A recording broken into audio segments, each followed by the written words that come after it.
ഈ ഗസ്റ്റൊക്കെ വീട്ടിൽ വരുന്ന സമയത്ത് എളുപ്പത്തിലൊരു ഐറ്റം ഉണ്ടാക്കി അവരെയൊക്കെ ഒന്ന് ഞെട്ടിച്ചാലോ. ആദ്യം ഒരു ടേബിൾ സ്പൂൺ മഞ്ഞപ്പൊടി, മുളക് പൊടി, കുരുമുളക് പൊടി, ഹാഫ് ടേബിൾ സ്പൂൺ പെരിഞ്ജീരകപ്പൊടിയും ഫിഷ് മസാലയും നിങ്ങളുടെ ടേസ്റ്റിനനുസരിച്ചുള്ള ഉപ്പും 1 ടേബിൾ സ്പൂൺ ഇഞ്ചി വെളുത്തുള്ളി പേസ്റ്റ് എടുത്ത് അതിലോട്ട് ഹാഫ് പീസ് ചെറുനാരങ്ങ തലങ്ങും വിലങ്ങും പിഴിഞ്ഞ് അങ്ങെടുക്കണം.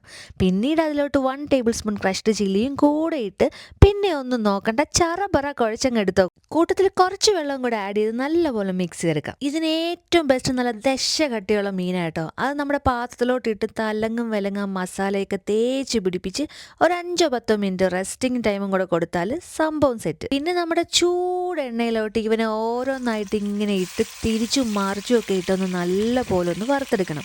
പിന്നെ വറുത്തെടുക്കുമ്പോൾ ശ്രദ്ധിക്കേണ്ടത് നല്ലതുപോലെ കരിഞ്ഞ രീതിയിലൊന്നും വറുക്കാൻ നിൽക്കരുത്.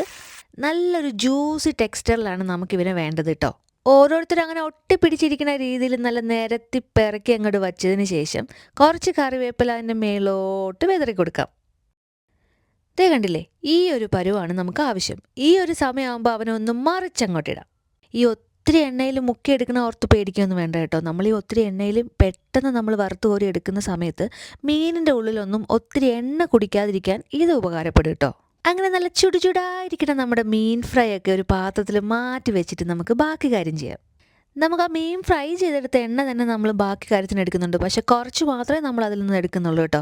അതിലോട്ട് ഒരു സവാള കുനുകുനാന്നരിഞ്ഞതും കുറച്ച് ഉപ്പിട്ട് ജസ്റ്റ് ഒന്ന് വഴട്ടി അതിലോട്ട് 2 തണ്ട് വെളുത്തുള്ളിയും ചെറിയ കഷ്ണം ഇഞ്ചിയും നീളത്തിലരിഞ്ഞതും ഇട്ട് വഴട്ടി അരപ്പ് സൈഡിലോട്ട് ഒതുക്കി വെച്ച് മീൻ ഫ്രൈ നടുക്കോട്ട് അങ്ങോട്ട് നേരത്തെ അങ്ങോട്ട് വെക്കാം. പിന്നെ നമ്മൾ മീൻ വറുക്കാനായിട്ട് എടുത്ത മസാല ഇട്ട ആ പാത്രത്തിൽ ബാക്കി വന്ന മസാല നമ്മൾ അതിൻ്റെ മേലോട്ടൊന്ന് ഒഴിച്ചു കൊടുക്കാം കേട്ടോ. പിന്നെ വീണ്ടും അതിൻ്റെ മേളിൽ നീളത്തിൽ അരിഞ്ഞ 2 തണ്ട് വെളുത്തുള്ളിയും ഒരു ചെറിയ കഷ്ണം ഇഞ്ചിയും 3 പച്ചമുളക് നെടുകി കീറിയതും കുറച്ച് കറിവേപ്പിലയും മീനിൻ്റെ മുകളിലോട്ട് നമുക്ക് അങ്ങോട്ട് നിരത്തി കൊടുക്കാം.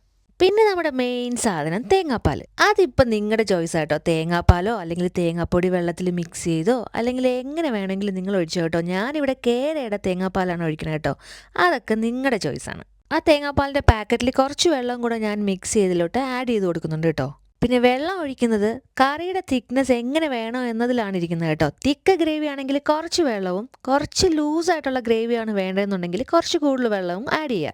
ഇനി നമ്മൾ തവി കൊണ്ടുള്ള ഇളക്കിയുള്ള പരീക്ഷണങ്ങളൊന്നും നടത്തരുത് കേട്ടോ. ജസ്റ്റ് ആ പാത്രം ഒന്ന് ചുറ്റിച്ചു കൊടുത്ത് മീനിലോട്ട് നമ്മൾ കറിയൊക്കെ എടുത്ത് ഇട്ട് കൊടുത്താൽ മാത്രം മതിയാവും. അല്ലെങ്കിൽ മീനെല്ലാം പൊടിഞ്ഞ് പപ്പടാവും. ഇനി നമുക്ക് കുറച്ച് ഭംഗിക്ക് കുറച്ച് കുരുമുളകും കൂടെ ആഡ് ചെയ്ത് കൊടുക്കാം അല്ലേ. കുരുമുളക് കൂടി മാത്രം ആക്കണ്ട, അവസാനം കുറച്ച് ഫ്രഷ് കറിവേപ്പിലയും കൂടെ ഇട്ട് കഴിഞ്ഞാൽ നമ്മുടെ കറി ദേ ഇവിടെ റെഡി. ഇത് കഴിച്ചിട്ട് അടിപൊളിയൊന്നും പറയാതെ ഒരു ഗസ്റ്റും വീട്ടിൽ നിന്ന് ഇറങ്ങി പോകില്ല കേട്ടോ. അത് ഗ്യാരണ്ടിയാണ്.